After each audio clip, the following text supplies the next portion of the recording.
Walpa tu zanin malzen nunga nu ko ma ka leng hite sotamin asai nin thang na len hetam malzen nunga nu ko ma tam ta thi o ka pang khu a i len la nu la so bai bel hai sia sia li Palo, el hoy la tu, o con le pai, ay ho so si.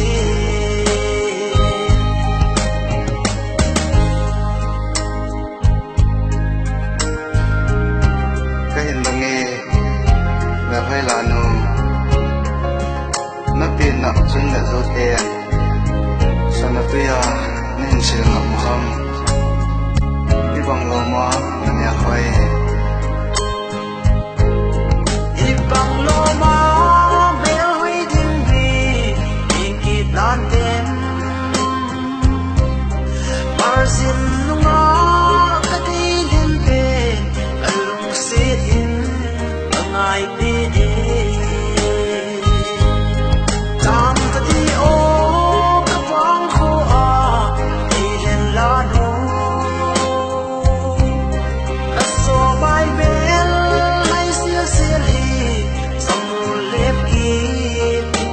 Palo, el hoy la tu, o con le pai, ay ho so si.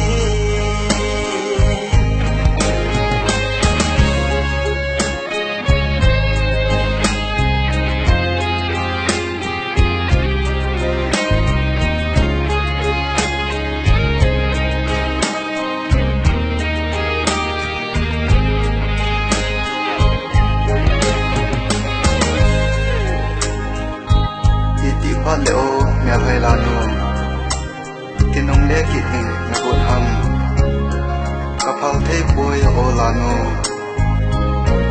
zamon lẹ mai tiếng in vàng cái hình hal thấy bôi mà dân là nu